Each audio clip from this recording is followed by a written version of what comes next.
Welcome to RawPearlz, where we turn friction into something beautiful. Hi, my name is Robbie Matthews, and I am co-hosting this with Sabrina Ware. I am an art therapist, a fashion designer, and a woman who learned how to find her voice through brokenness.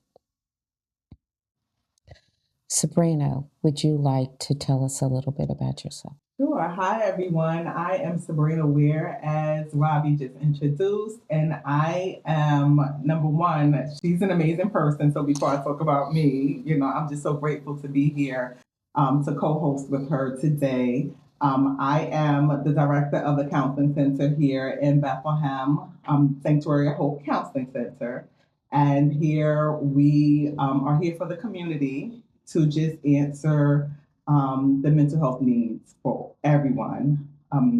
Within our facility, we also have a licensed clinical therapist, Jennifer Bruno, Fruitful Seeds, and we're here for the community again and for the church to provide mental health services. And we have various different counselors and art, as Robbie stated, she's an art therapist. We're going to be getting a lot of good nuggets here today. A lot of pearls are going to be dropped. So, Robbie, let's talk more about you and what your journey and what that looked like. Okay, so I'm going to drop my pearl. Um, I have probably been an artist all of my life. God knows the plans that He has for us. My mother is a fine arts major, so I was always exposed to the arts. Um, I always tell people I didn't necessarily think that I was the smartest tool in the tool chest, but the Lord let me see the art that He had put inside of me. And I think it really developed. I had experienced universalis alopecia back in 2004 and went outside jogging, came in the house, wiped sweat off of my forehead, and literally wiped my eyebrows completely off. And so within like a month's time, I'm completely bald. And I started making these glass pins for my little hats just to adorn my head because I looked like a bald eraser. And that then I started designing leather bags, which they were like my King David shepherd bags. And I would draw women with no hair on my bags. And so that just kind of opened up doors for me. I started vending quite a bit in Maryland, Capitol Jazz, a lot of the different venues in Maryland. And it opened up doors for me. And at one point, um, the Lord said to me, He called me a pagan. And He said, "You equate who you are by what you create." So, meaning I had lost sight of Him through the process. He said, "You have um, fallen in love with the money in which many of my people are being destroyed in." And so I shut the business down. And I mean, people were calling me. I did a show, had done a show in Chicago, and I shut everything down. So for a year and a half, I literally in the morning would go in my closet at 4 o'clock in the morning and spend time with the Lord. And then at night, no matter where I would say I have a date, and that date was with the Lord. So by 7 o'clock, I was at home spending time with Him. And eventually, a year and a half later, He said to me, "You're going to use this gift to help other people." And I grew up in Colorado, went to private school all of my life, so I was predominantly with. There were just very few people of color. And so my parents are from Atlanta. My mom went to Spelman, so she of course wanted me to go to Clark, and that was culture shock for me. Right. And so my GPA was not good at all, and 1.8, which is an F. And God gave me favor with a lady who then wrote a letter And Cedar Crest College brought me in as, I want to say, fourth year sophomore. And a friend of mine was in school taking art. And so I ended up in the art therapy program. And I always say to people that it age doesn't have a number to it. Like, I didn't go back to school until I was in my 50s. And that was undergrad. And I finished undergrad. And I would always tell my son, everyone's smarter than me. And I remember the day that I graduated with undergrad, he said, he gave me white roses, and he said, "Do you still feel like you're not smart?" And so I then went on to grad school, which I never thought that that would happen. And the Lord helped me to make the dean's list. And so I stayed in school for probably 11 years, 12 years, because I went back part-time. And so when God said, "You're going to use this gift to help others," the pearl that he dropped me was art therapy, because that's what I am now, is an art therapist. And, you know, the amazing thing is that with art, oftentimes people lose their voice through trauma. But with art, you can pick that up and have a voice. And whatever's sitting in your subconscious will come out in what you create. Well, I wanted to ask you, at what age was it with alopecia? Oh, Where did that fall at in your journey? so that was back in, I think, 2014. So I was like in my 40s. So just imagine like losing your hair. And my hair had gotten really long. And then all of a sudden I would get this tingling sensation like I had dandruff, and I didn't.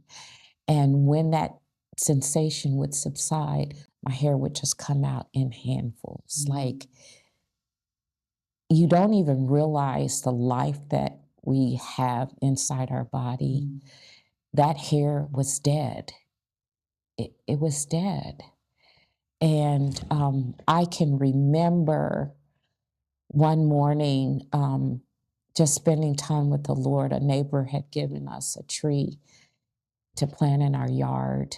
And every day I would be hopeful. I would say, "Oh, the tree's going to grow, blah, blah, blah." And one morning I said to my husband, that tree's gonna die. And he said, "No, it's not." And I got up to go to the window. The Lord said, "Go to the window." And when I went to the window, I saw little buds on that tree. And the Lord said, "Just when you think something is dead, that's when it comes alive." So all of us will have to die, experience that, in order to understand and appreciate what true life is. That's beautiful. And it's so ironic, right? You would think at our ages, or at the age of 40, like whatever that looks like, that we will already be set in our identity, and that like we are pretty solid in whoever we are and whatever we have, right? But you just said something that was very interesting. It was at that point where, you had to go within yourself and look at, okay, what is it Yeah. that I don't want to say is the master of me, but like how many of us at times are like in that space of our identity is connected to something specific, and being able to sit with that once that thing is no longer there. And as simple as, right? Who thinks about it when you get up in the morning and you're combing your hair or you're brushing your teeth, that, even people who lose mobility, you don't think about those things until you no longer have it. Yep. I think we take a lot of things oftentimes for granted, right? What it did for me, because I started traveling with the Alopecia Areata Foundation, and I would set up my table of all of my artistry, and I learned to look at, from just young children to college students who maybe would go to sleep and wake up and have all their hair on their pillow. That's very traumatic. But what it taught me was to look at a person's heart and to listen to their heart and not look at the exterior. And then I learned to look at eyes and see how beautiful, they say eyes are the doorways to your soul, right? So I learned to look at eyes. And at one point, when my hair started to grow back, I had like a patch in the back. And it was a testing of my faith. Like, do you trust that God can put you back together whole? Right? So something has to die in order to live, have an abundance of life.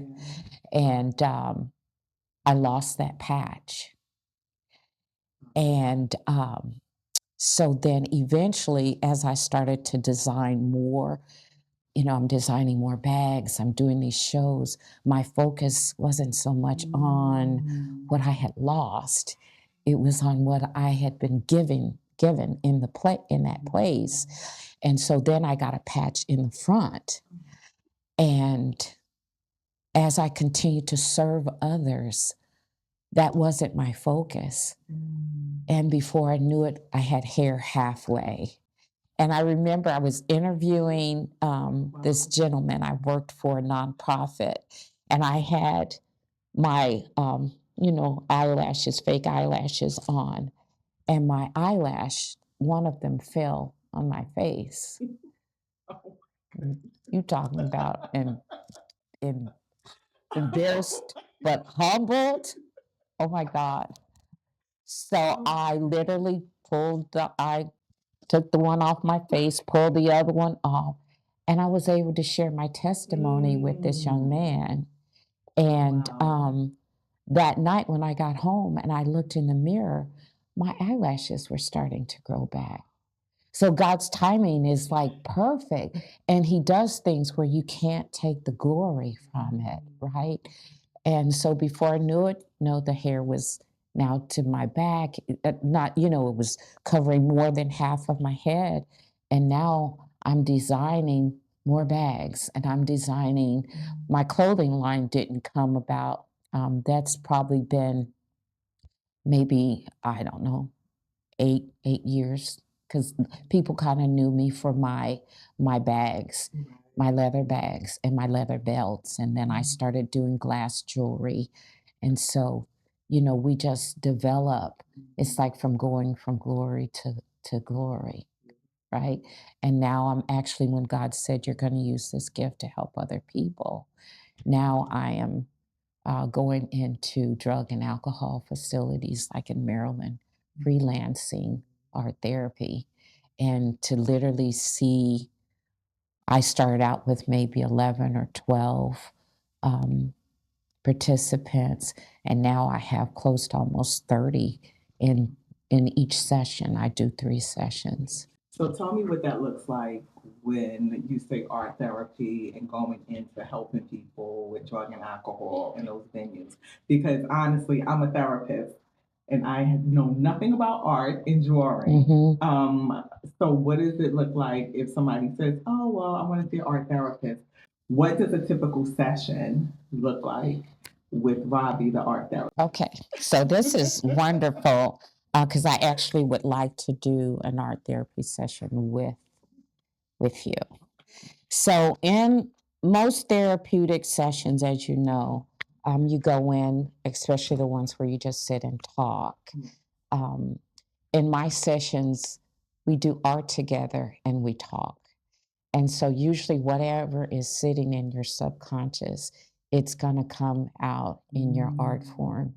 And the amazing thing that is, this is a ministry for me because God allows me to see certain things that I can start to ask questions and they become yaha moments for whoever my client is. So, Okay. I want you to be able to experience this and my audience. So, this exercise or directive is what's in your heart. So I would like for you to write that on your paper. What's in your heart? Get deep here. Hmm. What's in my heart? Just write that at Just the write it. top. Okay. Hmm. Okay. So now what I would like for you to draw a heart. Does it have to be big? However, it's your masterpiece. Okay. A lot of people, when you start talking about art, they say, I'm not an artist, I don't like to draw, blah, blah, blah. But it's your masterpiece, so you can create it with words, you can create it with colors, Mm. whatever whatever the medium is that that's your choice. Mhm. There's no right or wrong to this, Okay. right? So I would like you to fill it with emotions. Unfortunately, we don't have any color pencils, so you can draw, you Mhm. can create figures if you want. You can use your words. And I'm putting that inside my heart. Uh-huh. Okay. Yeah, in my heart. Okay. Okay. And you could use words that you might not say out loud. So take about 2 or 3 minutes.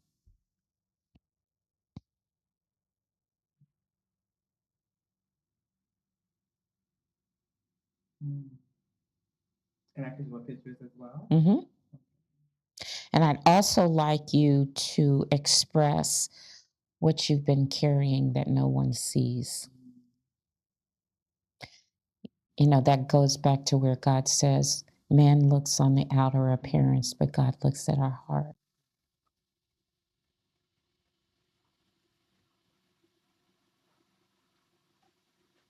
Mm.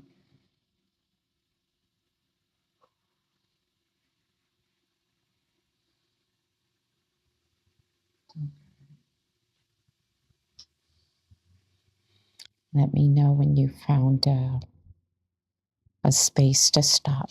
You can take a few more minutes.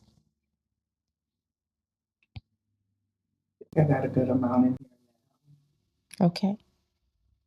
here. Okay.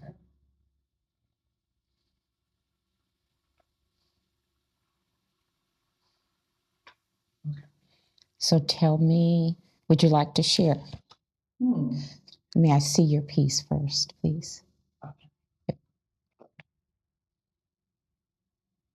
Okay. So this was interesting, I have to say.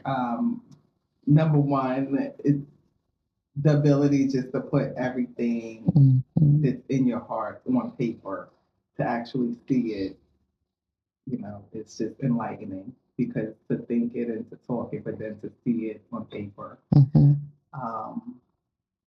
it's just a lot of different mixed things here. I put happiness, peace, joy, but then also I drew a brick wall, and that just came out of nowhere, Mm-hmm. like just. And then on the other side with the brick wall, I also had sadness, and then I put anxiety. Mm-hmm. And it was like no particular, like just putting what's in my heart. Mm-hmm. And the brick wall is kind of like what stood up, and then I put the sadness underneath it. So when you think about a brick, bricks are usually formed very thick, right? What do bricks do? Well, it's almost like a shield. They protect. Put people out, or Mm-hmm. protect to keep something in. Mm-hmm. Mm-hmm. So a lot of times when you've experienced something trauma that's traumatic, um, that can deplete your trust level, right? It can oftentimes we are formed by the words that people speak upon us or around us. So then that can formulate a character that you're a characteristic that you're not. When I think of bricks, I think of like I said, the thickness. I think of how they are mortared close together. I think of how high they can be built. And oftentimes we can put up walls that are so thick and so tall that not only can we not get out, but the people that are on the other side can't get in. And so then that means that you're isolated. And we weren't created to be isolated. We were created to be amongst people, right? It also could stagnate your voice because if I'm isolated, my voice only matters to me. So now I'm in my head. So there's no freedom. And I've blocked out the people that can bring the freedom to me because I'm afraid, right? So at some point, as you start to tap the trauma, I always say, a wound can only heal. So once you medicate that wound, it can only heal once you've applied the medication. But at some point, you have to pull that bandage off so that the air can hit it to heal it, right? Yeah. Uh-huh. So being able to touch that trauma is going to hurt. But if you look at it on the other side of the wall, is that I'm going to touch it, it's going to hurt. But once I can open it up, I have the opportunity to heal. And people that are broken are going to break people, right? If I'm broken, anything I touch, I'm going to break it. And so for you to put the wall in there, and so you put a sunshine, which to me represents hope, right? The sunshine, what does the sunshine do? Well, for me, it's relaxing, it's peaceful, it's like, it just shines. Okay, but it also causes things to grow. The grass can't grow without the sun, right? So you need that, right? And is this, tell me about this piece here. This right here, that's me. Okay. I never want to assume, and I never want to. Just to share, that's me at the bottom. Okay. Yes, that's me at Okay. the bottom of. And initially, as I was gonna put myself at the top, but then as I started drawing, I just ended up being down there. So why did you put yourself at the bottom? I don't know. It's so interesting. I'm telling you, I started it up here, but then I ended up putting myself at the bottom. Okay, so two things can happen at the bottom. One thing could be, I'm not worthy to be at the top. Because you put all of your emotions at the top, right? So if your emotions are at the top, I could look at that as dross. So a diamond has to be heated up to a certain temperature for the dirt, the dross, to come to the top, right? So that's the first thing. The second thing is that you're at the bottom, but anytime a seed is planted, it has to be in the dirt, in darkness, in a secluded place, in isolation, right? Oftentimes to grow. But you put your son right next to yourself. So you have the opportunity to grow. And the deeper the shoot, the taller the root. So as you grow through the nurturing of that sun, so that can be SUN or SON. As you grow from the SON, your roots will grow deep and your shoot, like your purpose, will shoot up even greater. And your emotions, because as things grow, they fight to get to the sun. Because that's where the nutrients come from, right? So as you're growing, your emotions will dissipate and they will be placed in their proper place so that you can continue to grow for the SON. Oh my God. Wow. Yeah. This is deep. This is Yeah. wow. The inside of art therapy that just comes from, and it's a gift that God has given me that He allows me to be able to help my clients understand what they've created. And it never comes with judgment. It comes with acceptance that we all go through something that's traumatic.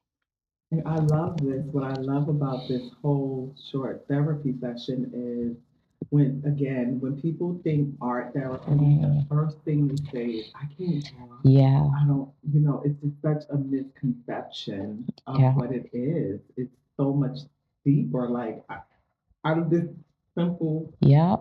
exercise, you're able to dig deeper. And even when you touched on the trauma, Mm-hmm. right? Mm-hmm.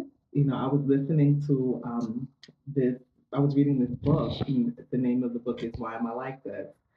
And the young lady in it talks about, how we say big T trauma, little T trauma. Yeah.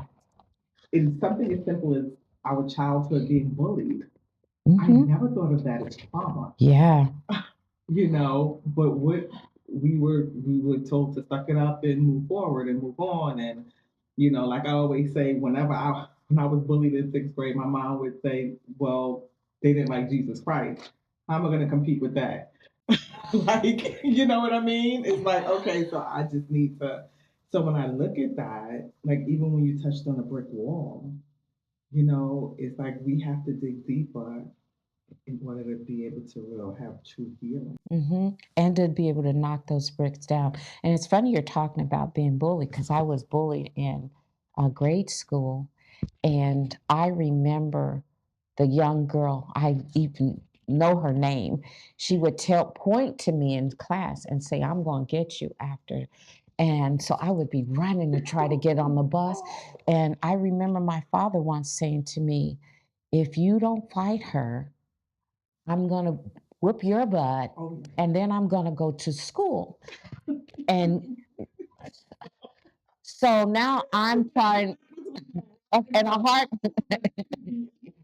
yes, yes. And I can remember, I literally remember this young girl um, ripping the dress off of another classmate, and everybody was kind of afraid of her. And so one day I fought back, and years later, now I'm an adult. I'm a teenager, and I'm working in my father's record store, and she comes in the record store. And I promise you, the same fear that I had for her as a child, it came back. And of course, it was different. It wasn't the same, but everybody's trauma is different, but it's traumatic, yeah, yeah, right? yeah, and that's the goes along with when I look back, self Mm. esteem. I look back, and, Yes. and I always often wonder because people say when you were bullied, kids were jealous of you. I'm like, what were they jealous of? Like, I had the longest neck, like, my teeth were really crooked. Hmm. But all those things Yeah. weighed on my self esteem when you were bullied, when people called you names. And kids, they come up with the most cruelest Yes. names Adults to too. call you. Yes. You know Hmm. what I'm saying? So all of those different things, I think, kind of shape us, Yes. and we really don't know they did Yes. until. Yep. The words that people can speak over us, that's the friction, Mm. right? So, how I got the name Raw Pearls is after I lost my hair, I worked for a jeweler, and this lady was buying all these pearls. And so I said, why are you buying all these pearls? And she said, pearls are formed in friction, but the longer they stay in the friction, the greater the luster. So you think it's a granular of sand that gets in between an oyster and it keeps agitating that sand, which then formulates into a pearl, right? So we all have friction, but there's beauty that can come out of that friction, Yeah. right? And then when you think about the gates of heaven, they're pearls. Pearls, yeah. Yeah. Like my grandmother loved pearls, and I never knew that I would grow to really love and appreciate a pearl. So we're all pearls that have friction. That if we just find the beauty in that, we can be free to help someone else. So I always tell my clients, like, no matter what you've gone through, it's never meant for you to stay in that, right? Because stagnant water, it dies, it kills whatever it's in it, right? So trauma, I kind of equate that to stagnant water, right? But if you stay in that and you don't get the help that you need, where is there for you to go? But if you get the help that you need, right? And I always say God puts things that are broken, He puts us back perfectly, right? So now He can take what He has made whole and put it into an environment to help someone else to become whole. It's like a domino effect. Like I wouldn't be able to sit here if I didn't have movement and didn't get the help. They always say therapists need a therapist. So if I didn't get the help that I needed, I wouldn't be able to help the other people that are in need. Yeah. Through your journey, what you went through, yes, you identify yes, with someone else who may be going through whatever that journey is. yeah. But what would you say? And your story is just so amazing. What would you say to someone who is feeling unseen? Like, what would you say to someone who's watching us? What steps they could take if they're feeling unseen or if they have hidden pain? Like, what would be that message? So I think first of all, you have to be able to look into yourself and kind of figure out, why do I feel this way, right? And then if you're not able, I believe that we all have some form of creativity in us because God says in the beginning, He created. So we all, whether it's written, whether it's spoken, whether it's music, we all have those pearl drops of creativity inside of us. And so I often will ask my clients to go back to when they were a child. Did you, like, oftentimes I can just look at the way someone writes and I'll say, are you a writer? And these are like, God drops these nuggets and they'll go, yeah, how did you know? Like, I can just see how you're writing. There's a book inside of you. So if you're in that space where there is no movement, I would recommend that you go back to your childhood and remember some of the things that you did that you enjoyed as a child. And then I'd also recommend that you get into therapy. The cool thing about therapy is that it helps. Your therapist is neutral. So that therapist can help you connect dots, right? And they're neutral. So they don't necessarily know the backdrop of your life, but they can help you connect. And as you're connecting those dots, that's how you can formulate a picture. And then the next part is do the work. Because medicine, I always say, in mental health, they can give you the medicine. That's just a band-aid. You still have to do the work.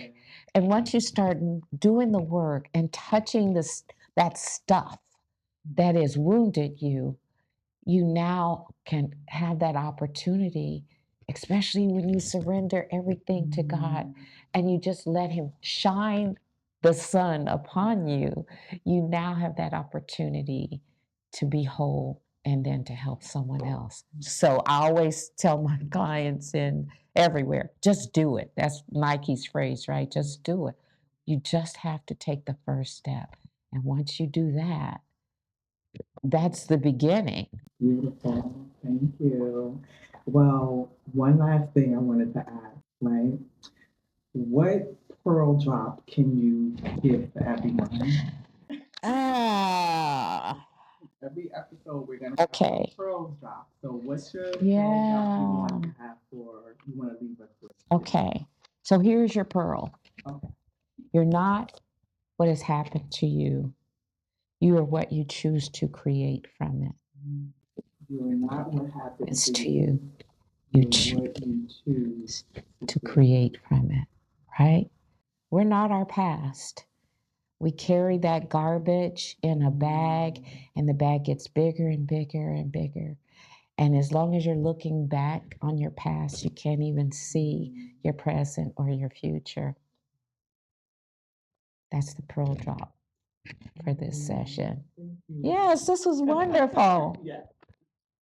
So how can they get in touch with you? How can they find out about Robbie Matthews and all of that good stuff? So Who you are and art therapy. you can reach me. I have a website that we're still working on, but it's rawpearlz.com. And that's